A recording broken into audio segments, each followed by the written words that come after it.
ચલો Sam's and ઇન્ડિસીસ એટલે ઘાત અને ઘાતાંકની અંદર આપણે કાલે બે રૂલ્સ જોઈ ગયા છે કે જ્યારે આધાર સરખો એટલે નીચેના જે ભાગ છે આધાર કહેવાય અને એની ઉપરની ઘાત છે. તો જ્યારે આધાર સરખો વચ્ચે ગુણાકાર હોય તો ઘાતનો શું કરી દેવાનો સરવાળો, પરંતુ આધાર સરખો અને વચ્ચે ભાગાકાર હોય તો ઘાતોની બાદબાકી થશે. કાલ જોઈ ગયા.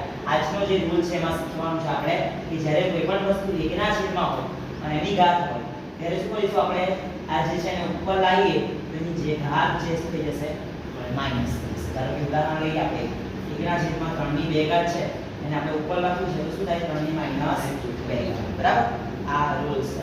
હવે આ રૂલને આપણે ઊંધું કરીએ. ચાલો આવી રીતે આપેલું છે આપણે કોઈ વસ્તુ તો શું થાય માઈનસ છે અને પ્લસ કરી દે તો ક્યાં લઈ જવી પડે 1 ની નીચે આની રિવર્સ. બરાબર, આ એ છે. હવે જ્યારે કોઈ આ વસ્તુ આવું છે તો શું કરવું પડે એકના નીચે લખાય પણ આની નિશાની કેવી એવી છે અને આ નિશાની પ્લસ થાય ઘાતની નિશાની પ્લસ થશે. ક્લિયર? ખાસ ધ્યાન રાખજો.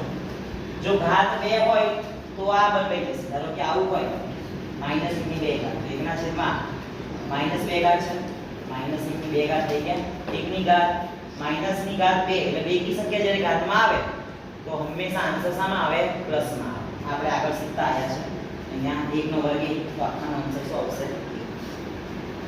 હવે અહીંયા ચલો a ની 1 ભાગ્યા b આખાની કેટલી ઘાત છે m ઘાત તો બંનેની ઘાત m આવે. જ્યારે આવું હોય આખા કૌંસની ઘાત હોય ત્યારે બંનેની ઘાત વહેંચી લેવાની. ધારો કે આવું છે 2 ભાગ્યા 3 આખાની 2 ઘાત છે તો 2 ની 2 ઘાત નીચે 3 ની પણ 2 ઘાત થાય 2 નો વર્ગ 4 અને 3 નો વર્ગ 9. ક્લિયર?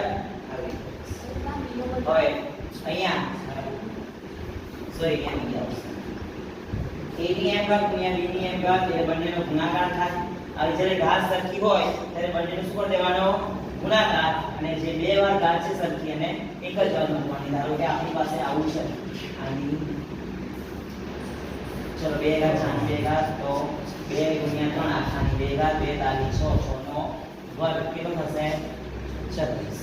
બરાબર, હવે 36 છે આનું રિવર્સ કરીએ. ચલો ધારો કે આપણને આવું આપેલું છે 3 ગુણ્યા 5 આખાની 3 ઘાત તો આને આવું પણ લખી શકો તમે 3 ની 3 ઘાત ગુણ્યા 5 ની 3 ઘાત.